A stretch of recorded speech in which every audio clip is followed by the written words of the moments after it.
पढ़ाया जा रहा है, क्यों पढ़ाया जा रहा है, क्यों ये गवर्नमेंट का पुश है ancient knowledge system, Indian knowledge system को लाने का, जिसमें काउपैथी या गौमूत्र और गोबर और इन चीज़ों पे रिसर्च और पुरानी knowledge, reincarnation. Negotiators see sign of progress in US Iran talks, foundation for deal, US pauses sanctions on oil, says nuclear review to resume. तो बड़ी अच्छी बात है।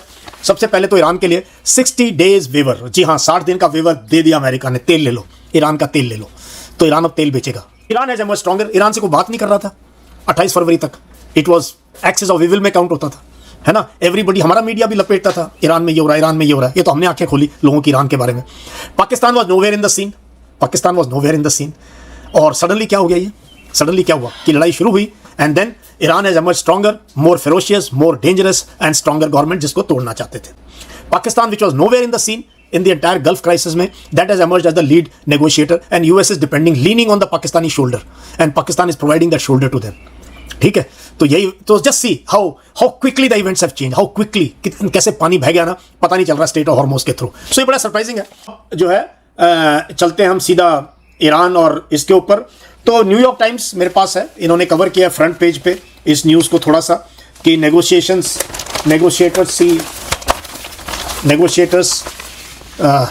इधर है। Negotiators see sign of progress in US Iran talks, foundation for deal, US pauses sanctions on oil, says nuclear review to resume. तो बड़ी अच्छी बात है। सबसे पहले तो ईरान के लिए 60 डेज वेवर, जी हाँ 60 दिन का वेवर दे दिया अमेरिका ने। तेल ले लो, ईरान का तेल ले लो, तो ईरान अब तेल बेचेगा। तो इस खबर से जो है क्रूड ऑयल का जो वर्ल्ड मार्केट में 83, 84, 87 के आसपास था, डॉलर्स, रुपए की बात नहीं हो रही है, डॉलर्स की बात हो रही है, वो आ गया 80 के आसपास। लेकिन oil marketing companies and oil industry में जो लोग हैं इसको बहुत फूक के पैर रख रहे हैं। ठीक है, क्या दूध का जला छाछ को भी फूक मार के पीता है, तो उन्होंने बहुत सफ़र किया इस लड़ाई में। तो 80 के आसपास है, but Iran can sell oil. So 60 days waiver दे दिया ईरान को, और ईरान ने कहा ठीक है आप इंस्पेक्शन रिज्यूम कर सकते हो, दैट इज़ बाई IAEA। वो अलग रोल है ईरान का IAEA के साथ। क्या उन्होंने उनको एक्यूज़ किया है पिछली बार, किस प्रकार से सारा कुछ हुआ है, तो वो ये दो चीज़ें इनकी रजामंदी हो गई है। और डिटेल में इन्होंने अंदर इस आर्टिकल को, ये JD वांस हैं और ये पाकिस्तान के प्राइम मिनिस्टर हैं, पीछे उनके फील्ड मार्शल खड़े हैं, और ये है अरागची जो है, इनके Abbas Araghchi, foreign minister Iran के जो लीड में है उनके स्पीकर के साथ वहाँ पर।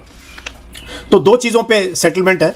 60 डेज वेवर दे दिया है ईरान को, और ईरान ने बोला ठीक है we will let you know when you can resume inspection of our nuclear enrichment sites. तो ये, और जो $24 बिलियन की बात हो रही है, कुछ पता नहीं दिया या नहीं दिया है, उसमें अमेरिका ने कहा है कि इससे जो है हम अमेरिकन गुड्स आपको देंगे, अमेरिकन गुड्स देंगे। तो देखो कैसे पॉलिटिशियंस काम करते हैं, डिप्लोमेट्स काम करते हैं। तो उन्होंने कहा हम जो है ईरान को सोया देंगे, अनाज देंगे, अपने किसानों को रिच बनाएंगे, और ईरान के लोगों का कहता हम पेट भरेंगे।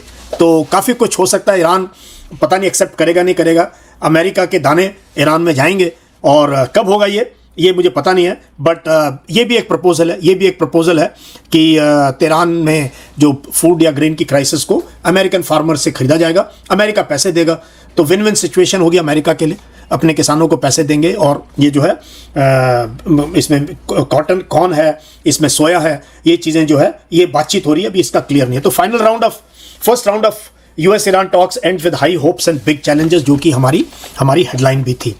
US pauses sanctions on oil, says nuclear inspections will resume. कब रिज्यूम होंगे देखी जाएगी। तो JD वांस ने तो बोला भाई मैं तो रह नहीं सकता यहाँ इतने दिन, मौसम बहुत अच्छा है, हॉस्पिटैलिटी भी अच्छी है, तो he is gone back, but technical team will remain. And जो ईरान का डेलीगेशन है उसके भी जो खास लीडर्स हैं, दे हैव रीच्ड ओमान, कि ओमान से बात करेंगे स्टेट ऑफ हॉर्मुज को आगे कैसे हैंडल करना है। तो ये बड़ी इंटरेस्टिंग डेवलपमेंट है, जो कि ईरान शुरू से कह रहा है कि स्टेट ऑफ हॉर्मुज जो है ईरान का और ओमान का साझा वाटरवे है, and Oman and Iran will decide इस पर कितनी चुंगी किससे ली जाएगी। तो ये भी बात जो है चल रही है। इजराइल ने अब ऑर्डर इशू कर दिए हैं कि अब होल्ड कर लो, तेहरान लेबनान फ्रंट पे मत अटैक करो, लेकिन जिस एरिया को ऑक्यूपाई किया है उससे कहता है हम पीछे नहीं हटेंगे। But they have issued orders कि अभी बेरूट पे और सदर्न लेबनान पे अटैक नहीं होंगे। तो इसका मतलब somewhere Netanyahu has also been brought. देखो कमाल की क्या चीज़ है, लड़ाई जब शुरू हुई थी नेतन्याहू लीड में था, है ना, कंबाइंड अटैक किया था, लेकिन जब बातचीत हुई कंबाइंड नहीं है, please see through this, please see this entire thing. लड़ाई नेतन्याहू के कहने पे हुई थी 28 फरवरी को, और इजराइल ने और यूएस ने डिक्लेयर किया हम मार रहे हैं ईरान को, और ये हमारे 3 ऑब्जेक्टिव है। और अब जब बातचीत हो रही है तो इजराइल है ही नहीं। इजराइल के स्पाई कोशिश कर रहे हैं, पता करो भाई क्या लिखा हुआ है, बातचीत क्या हो रही है। America is not sharing details with Israel. तो ये एक बहुत बड़ा टर्न अराउंड है कृपया करके। जैसे नेटो का था, नेटो के बारे में ट्रंप के बयान आए और जिस प्रकार से नेटो ने कुछ ऑलमोस्ट अबेंडन किया यूरोप को, इस पिछली जो लड़ाई चली रही है रशिया यूक्रेन, ऐसे ही ये भी एक बहुत बड़ी हिस्टोरिकल स्टेप है कि इजराइल लड़ाई में तो शामिल है लेकिन नेगोशिएशन में शामिल नहीं है। तो ये हो रहा है।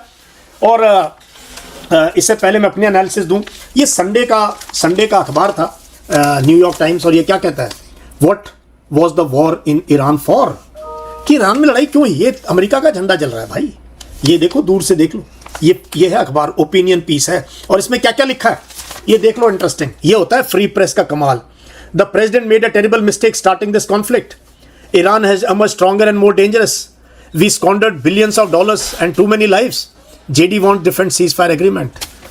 तो ये बहुत भारी गलती हुई है, और ये रियलाइज कर रहा है डोनाल्ड ने भी। Donald Trump has agree almost, तभी तो नेगोशिएट कर रहे हैं, तभी तो बातचीत हो रही है। They have realise the futility of this war and Iran has emerged stronger। Iran से कोई बात नहीं कर रहा था 28 फरवरी तक, it was axis of evil में काउंट होता था, है ना। एवरीबडी, हमारा मीडिया भी लपेटता था ईरान में ये हो रहा है, ईरान में ये हो रहा है। ये तो हमने आंखें खोली लोगों की ईरान के बारे में। Pakistan was nowhere in the scene, और सडनली क्या हो गया, ये सडनली क्या हुआ कि लड़ाई शुरू हुई, and then Iran has emerged stronger, more ferocious, more dangerous and stronger government, जिसको तोड़ना चाहते थे। Pakistan which was nowhere in the scene in the entire Gulf crisis में, that has emerged as the lead negotiator, and US is leaning on the Pakistani shoulder, and Pakistan is providing that shoulder to them। ठीक है, तो यही तो just see how quickly the events have changed, how quickly, कैसे पानी बह गया ना, पता नहीं चल रहा स्टेट ऑफ हॉर्मोज के थ्रू। सो ये बड़ा सरप्राइजिंग है, और हम इसको कवर करते रहे बड़े ध्यान से। और ये पूरा का पूरा उन्होंने the war ended with the surrender of Trump, ये ट्रंप की फोटो छाप रखी है कि war ended with the surrender. तो ये जो है biggest mistake, getting involve in the first place. कब से मैंने कहना शुरू किया था, अमेरिका इस चीज़ को रिग्रेट करेगा कि हम क्यों गए इस लड़ाई में। अननेसेसरी, इलीगल, अनजस्टिफाइड वॉर, ये लिख देना, बोल देना कहीं ग्रुप डिस्कशन में। आगे देख लो आगे क्या लिख रहे हैं इस लड़ाई के बारे में, ये सुनो जरा ध्यान से। ये है ओपिनियन बनाने वाले लोग। ये president Trump lost this war, president Trump has lost the war, the preliminary deal with Iran leaves the US weekend and humiliated. ये एडिटोरियल बोर्ड है भाई अखबार का, इन पे ना ईडी वगैरह भेज दें डोनाल्ड ट्रंप के लोग, क्यों ना भेजो, करो इनको अंदर। Tehran defied the West and won, how Tehran has negotiated, how Tehran fought this war. इस पे किताबें लिखी जाएंगी, पिक्चरें बनेंगी, इसके ऊपर किताबें लिखी जाएंगी। ये क्या हुआ, जून 25 में तो नहीं हुआ, ऐसे लड़े थे, 12 दिन की लड़ाई हुई थी, एक तरफा लड़ाई थी। फिर 26 में क्या हुआ, was it the assassination, did that trigger this backlash and this fight back, और was it that bombing of the girls school, क्या था, क्या हुआ ये। इस पे अभी बहुत स्टडी होनी बाकी है कि ईरान की लीडरशिप और टॉप लीडरशिप खत्म, तो स्टेट कमजोर होना चाहिए जब लीडरशिप खत्म हुई है, लेकिन the next leadership has performed incredibly. तो ये Iran defied the West and won the war, and Trump has lost the war. ठीक है, does Vance own the Iran, तो जेडी वांस लीड में, इनके लिए बड़ा इंपॉर्टेंट है। यूएस में देखो, यहाँ 2 ही बार का प्रेसिडेंट होता है, ये बना गए भाई कानून लिखने वाले, इनके था कोई विजन उनके बारे में, उनमें था कुछ कि भाई 2 से फालतू किसी को नहीं। तो बराक ओबामा तो इतना सक्सेसफुल प्रेसिडेंट था, अभी भी रहता, मेरी एज का है, ही इज माई एज है। हम ब्रिगेड कमांड कर रहे थे, ये प्रेसिडेंट बना हुआ था बंदा, और 2 टर्म करके रिटायर। तो डोनाल्ड ट्रंप के 2-2.5 साल बच्चे हैं, किसी भी तरह से तीसरा टर्म नहीं मिल सकता। अब यहाँ पुल एंड पुश चलेगा इनकी पार्टी में, जेडी वांस और मार्क रूबियो के बीच में। तो ऑलरेडी जो जेडी वांस अगर ये सक्सेसफुल डील कर देता है तो ये उसके सहरा जो उसके सर पे बंधेगा। तो यहाँ पर ये भी इंपॉर्टेंट है, इस तरीके से भी लोग देख रहे हैं कि ये कैसे होगा। तो ये है, ये कैसे एक अखबार उनका इस पूरी की पूरी जो है लड़ाई को देख रहा है। कलेक्टर्स आइटम है इनके, ये एडिटोरियल बोर्ड ने क्या लिखा है, उन्होंने क्या लिखा है। तो अभी ये बता दूं कि मेजर ब्रेक थ्रू 2 चीज़ों में हुआ है। मेजर ब्रेक थ्रू 2 चीज़ों में हुआ है। एक चीज़ तो हुई है 60 डेज वेवर दे दिया है, और दूसरा जो है ये परमिशन दे दी है कि आप जो है इंस्पेक्शन को हम रिज्यूम करेंगे। तो ये वेवर 21 अगस्त 2026 तक चलेगा, आधी रात तक, ठीक है। और ये ऑथराइजेशन इशू कर दिया है यूएस ने ऑफिशियली। तो इसका वेवर का ये है कि ईरान अपना तेल बेच सकता है, अपना पेट्रोकेमिकल जो उसका बहुत बड़ा एक्सपोर्ट है उसको कर सकता है। एंड ये जो है चाइना तो इसका प्राइमरी बायर है। भारत वाले क्या करेंगे, रिलायंस वगैरह वाले लेंगे नहीं लेंगे, भाज के ले लो, नज़दीक है, सस्ता पड़ेगा तेल। तो we will wait and watch क्या होता है। बट ये जो है ये पहली बार कई डिकेड्स के बाद ईरान का तेल 60 दिन के लिए खोल दिया गया 21 अगस्त तक। प्रोग्रेस जो है टॉक्स की, गिव एंड टेक है, बड़ी अच्छी बात है। हमेशा टॉक्स में गिव एंड टेक होती है, सारे मसले टॉक से ही सॉल्व होते हैं। ये पहले भी कर सकते थे, लेकिन तब बातचीत के बीच में छुरा घोंपा इन्होंने, विश्वासघात किया, धोखा किया, जो कि अमेरिका और इजराइल कभी भी इस चीज़ से बच नहीं सकते हैं। बातचीत चल ही रही थी, है ना, ओमान मीडिएट कर रहा था, बातचीत चल रही थी। 27 फरवरी को स्टेटमेंट आई कि बातचीत बहुत सक्सेसफुल चल रही है। तो एनीवे अब क्या है, यूएस ने 60 दिन का सैंक्शन दे दिया, ईरान ने बोला भाई ठीक है आप IAEA के इंस्पेक्टर आ सकते हैं, आ जाओ, लेकिन स्पाई मत करना हमारे लिए, you are an independent agency, report मत करना। ये चार्ज था IAEA के ऊपर पिछली बार, तो ये मान गए। एसेट रिलीज, ये जो है सेटिंग अप अ फ्रेमवर्क होगा with Qatar to unfreeze restricted Iranian assets to be spent strictly on humanitarian goods.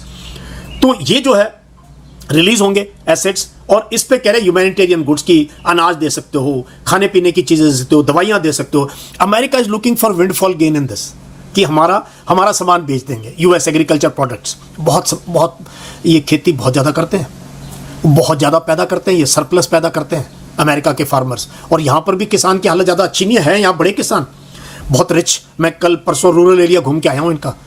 तो ये चाहते हैं।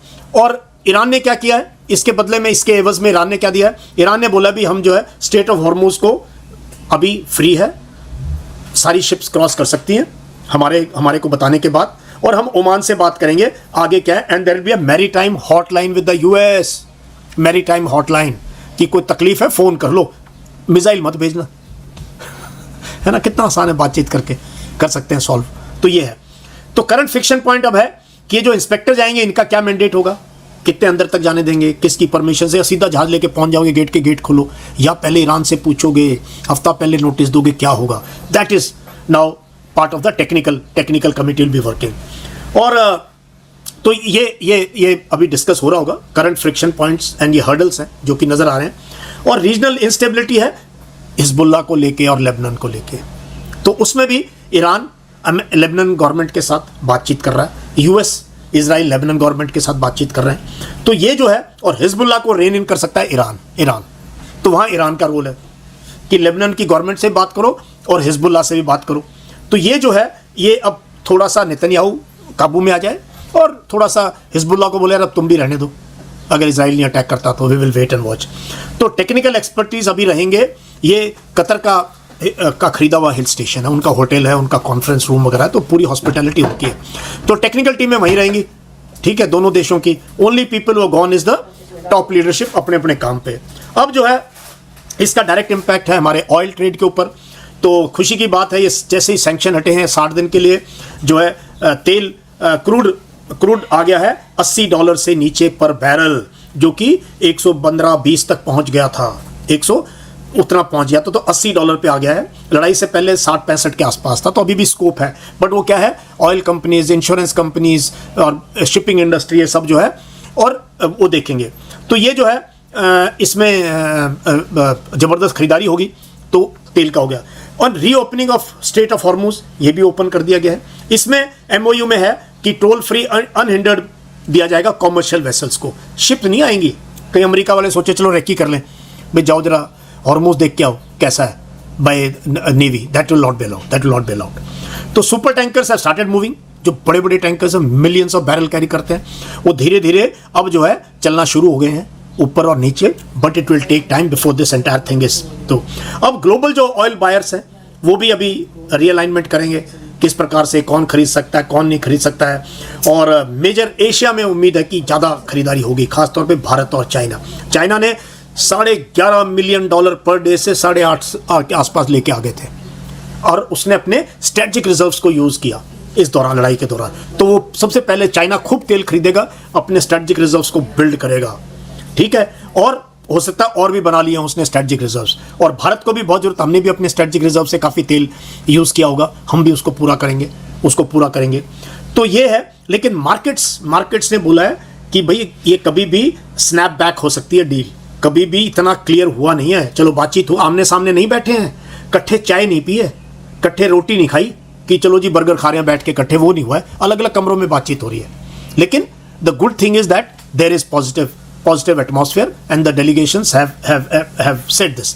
तो ये अच्छी बात है। लेकिन खतरा अभी भी है, ये नेतन्याहू की तरफ से खतरा है। अगर उसने लेबनान पे किया अटैक और नहीं माना इस चीज़ को, तो Iran will hit Israel very badly and other thing. तो ये तो क्लियर कर दिया है।